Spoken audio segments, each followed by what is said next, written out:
አደባባይ ላይ ካልተቃወምን ነገ ይሄ ነገር ወደ ቤተክርስቲያን ነገ ይሄ ነገር ወደ ፓርላማ ነገ ወደ ትልልቅ ቦታዎች ይሄ ነገር መምጣቱ አይቀርም።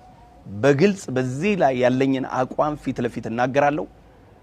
ይሄ ትውልድን የሚያመክን የወንድ ልጅን ክብር የሚያወርድ እግዚአብሔርን የሚያስቆጣ አንድ ሀገርን ትውልድ አልባ የሚያደርግ ከሰይጣን ይሁን ከሌላ ሀገር አጀንዳና ተልእኮ ተቀብለው የገቡ ሰዎች ካልሆኑ ይሄንን ሰው ዝም ብሎ በራሱ ላይ ያደርገው አይችልም። በተለይ አዲስ አበባ ሰላምና ጸጥታ ከ2000 በላይ ሺሻ ቤቶች ከ2000 በላይ አረቄ ቤቶችን በመዝጋት ትውልዱ በትምህርት ላይ በፈጠራ ስራዎች ላይ በኢኖቬሽን ላይ በሳይንስ ላይ በቴክኖሎጂ ላይ ፎከስ እንዲያደርግ ትምህርቱን እንዲማር ከእንደዚህ አይነት ሱሶች ከነዚህ ድራጎች እንዲርቅ ያደረገውን ነገር በቅርብ አይተናል። በጣም አድንቀናል።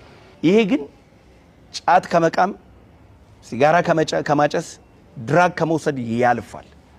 ይህ የሰውን ሙሉ ስብዕና የሚያረክስ ነገር ነው። ግብረ ሰዶማዊነት የሰውን ነፍስ፣ መንፈስ፣ ስጋ፣ አስተሳሰብ ሁለንተናውን የሚያረክስ ሰውን ተራ የሚያደርግ ነው። ትውልድ ገዳይ ጉዳይ ነው ባጭሩ።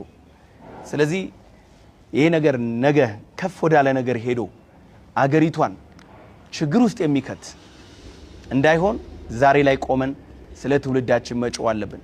የራሳችንን ክብር ጥለን ይህንን ትውልድ ማስመለጥ ይኖርብናል። ባልናገር ደስ ባለኝ። ከሰው ጋር መነካካት ብዙ አልወድም። ዲስታንስ ጠብቆ መኖርን በጣም ወዳለሁ። እስከዛሬ የመጣው ታሪኬ ይሄን ይመስላል። ነገር ግን በዚህ ጉዳይ ላይ ዝም ካልኩኝ የእግዚአብሔር ካህን አይደለሁም። በዚህ ጉዳይ ላይ ዝም ካልኩኝ የእግዚአብሔር አገልጋይ አይደለሁም። የሃይማኖት አንዱ ስራ የሰዎችን ሞራል፣ የሰዎችን ስነ ልቦና፣ የሰዎችን አእምሮአዊ ይሁን ስጋዊ ጤንነት ማስጠበቅ ነው ብዬ አስባለሁ። ስለዚህ ይሄን እንደ ቻሌንጅ ሁላችንም ተጋግዘን ይሄን ነገር ማስቆም መቻል አለብን።